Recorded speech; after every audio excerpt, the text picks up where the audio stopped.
A new witness is expected to take the witness stand at the Madlanga Commission in Pretoria this morning. Proceedings adjourned on Thursday last week following the testimony and cross-examination of businessman Brown Mogotsi. Mogotsi made various claims that he could not prove, including a claim that KwaZulu-Natal Police Commissioner Nhlanhla Mkhwanazi being a CIA operative. Let's cross over to SABC News anchor Sakina Kamwendo and reporter Canny Maphanga for an update. SK?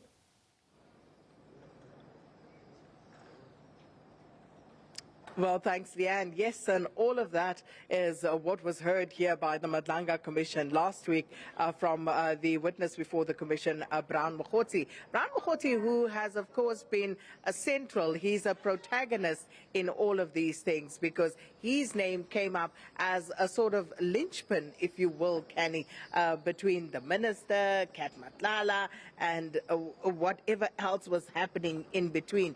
He was the go-to guy, so to speak.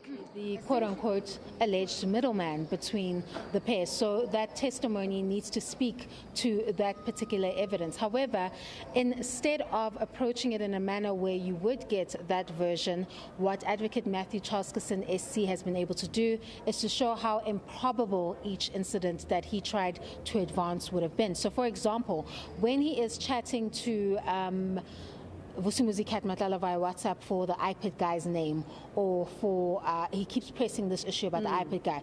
There's another signal message, which is a more clandestine type of text messaging, to the police minister, where the police minister is asking about if an arrest was affected. He's stating we've got a breakthrough. He says that he can't remember what the breakthrough message was about, but what Charleston did was he basically placed up the messages together concurrently and said that the only conclusion you could reach factually about what was being spoken about here is about this alleged plot to have the PKTT members arrested and by extension to go after Khumalo, Mkhwanazi, etc. for them, I guess, advancing, or what was perceived to be them advancing on these alleged criminal syndicates, even though it's already been shown through evidence that it was actually an operation of counterintelligence and that PKTT was brought in as support because it appeared that in the Gauteng structures, this particular team could not trust other police officers allegedly because they were allegedly in cahoots with these alleged criminal syndicates. So it was that approach that was employed by Charleston SC to point out how implausible and self-evidently absurd each assertion that Brown Mogotsi tried to make before the Commission under the guise or the lens of being a contact agent. And he also spoke about the PKTT in terms of how the PKTT, when they actually engage in operations, how people are inevitably killed.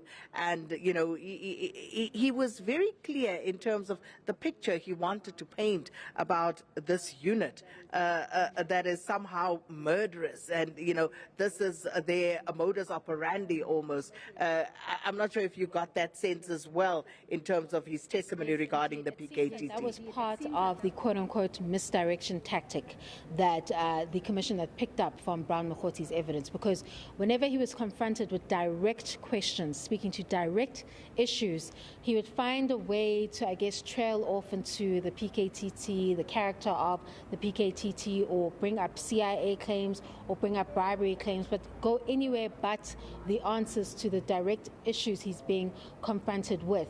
And eventually it got to a point where Charleston said, this seems like a misdirection tactic, that you don't want the Commission to deal with the direct issues that you're being confronted with. So that testimony obviously leaves a lot of questions, and he's nowhere near done completion with that cross-examination. Is expected to come at a later date that is yet to be announced, but he still has to provide further clarity on these various issues that I think are quite specific, because he's, for the most part, placed at the center of this alleged decision to disband the PKTT, or a decision that is allegedly made in light of an undue influence allegedly by these criminal syndicates. So the Commission, that is the central issue that they're trying to unfold.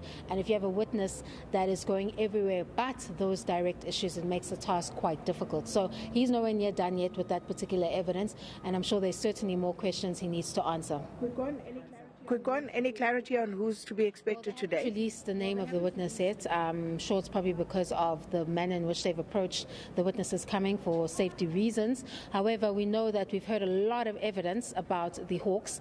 If it is phase one, it could possibly be the return of Brigadier Mokoena, who was also known as Clanky, because remember, he didn't finish his evidence. They said he needed to come back to answer a few questions. But if it is phase two that we're dealing with, then perhaps it could be persons who have been implicated in that particular evidence. So we'll see at 9:30 a.m. who will take the stand to answer about this Operation Takedown that has been dealt with quite extensively before the Commission.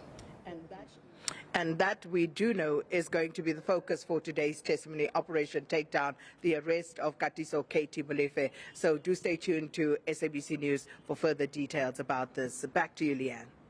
All right, thanks very much.